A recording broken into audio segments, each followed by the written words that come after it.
Mnamo tarehe 16 ya mwezi Septemba ya mwaka 2025, Kanisa Katoliki duniani kote lilipokea kwa masikitiko makubwa taarifa ya kifo cha Askofu Mkuu Novatus Rugambwa, Mtanzania ambaye alihudumu kama balozi wa Vatican katika nchi mbalimbali duniani. Taarifa hiyo ilitolewa rasmi na Jimbo Katoliki la Bukoba chini ya Askofu Jovitus Francis Mwijage pamoja na Vatican News, zikieleza kuwa kiongozi huyo ameaga dunia akiwa Roma, Italia. Kifo chake kimeleta simanzi si tu kwa Tanzania bali pia katika mataifa mengi yaliyohudumia kama balozi wa Papa, ikiwemo Angola, Sao Tome na Principe, Honduras, New Zealand na mataifa ya visiwa vya Pacific. Wengi walimtaja kama mtumishi mwaminifu wa Mungu, balozi wa amani na kielelezo cha utii na unyenyekevu. Hebu tuangalie historia ya Askofu Mkuu Novatus Rugambwa. Alizaliwa tarehe 8 ya mwezi Oktoba ya mwaka 1957 katika kijiji kimoja cha Kihaya ndani ya Jimbo Katoliki la Bukoba, mkoani Kagera. Alikulia katika familia ya Kikristo iliyojikita kwenye maadili, heshima na maisha ya sala. Mkoa wa Kagera, hasa Bukoba,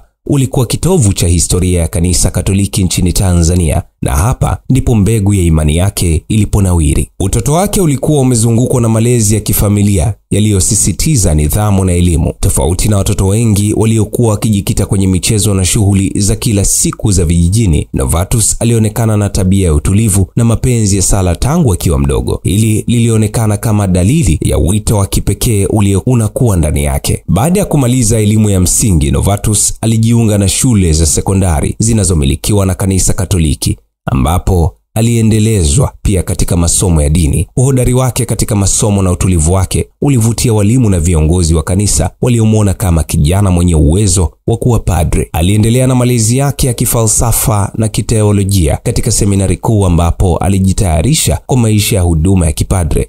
Hatimaye, mnamo tarehe 6 Julai ya mwaka 1986, alipewa daraja la upadre. Kuanzia siku hiyo maisha yake yaliingia katika sura mpya ya kujitoa mhanga kwa ajili ya Mungu na watu wake. Baada ya kuwekwa wakfu kama padre, alihudumia Jimbo Katoliki la Bukoba katika maeneo ya parokia na katika nyanja za elimu ya dini. Alijulikana kwa urahisi wa kujichanganya na watu wa kawaida, kuwafariji masikini na kuwasaidia vijana kuelewa thamani ya imani. Lakini ndani yake kulikuwa na kiu ya elimu zaidi. Alipewa nafasi ya kuendelea kusomea sheria za kanisa, canon law, taaluma iliyomjengea msingi wa kuwa kiongozi bora zaidi katika ngazi za juu za kanisa. Mnamo tarehe 1 Julai ya mwaka 1991, Padre Novatus alijiunga na huduma ya kidiplomasia ya Vatican. Hii ilikuwa hatua ya kipekee, kwani si kila padre hupata nafasi hii ya heshima. Kazi yake ilimfanya kuwa sehemu ya kikundi kidogo cha viongozi wa kanisa wanaotumwa duniani kama balozi wa Papa. Alihudumia katika balozi mbalimbali duniani, akipata uzoefu wa kushughulika na siasa, serikali na dini katika muktadha wa kimataifa. Kupitia nafasi hii, alijijengea jina kama padre mwenye hekima, subira na uelewa wa kina wa masuala ya kijamii. Mnamo tarehe 6 Februari ya mwaka 2010, Papa Benedict wa 16 alimteua kuwa askofu mkuu wa Tagaria, yani titular archbishop, na wakati huo huo kumpa majukumu ya kuwa balozi wa Vatican nchini Angola na Sao Tome na Principe. Uteuzi huu ulimfanya kuwa miongoni mwa Watanzania wachache waliopata heshima ya juu kiasi hicho katika Kanisa Katoliki. Alipokea daraja la uaskofu mkuu kwa unyenyekevu mkubwa, akisema kuwa kuteuliwa kwake si heshima binafsi bali ni alama ya kwamba kanisa la Tanzania linathaminiwa katika ulimwengu wa Kikatoliki. Kama balozi wa Vatican, Askofu Rugambwa alifika Angola wakati taifa hilo lilikuwa likijijenga upya baada ya vita vya wenyewe kwa wenyewe. Alihudumia kama kiungo cha amani,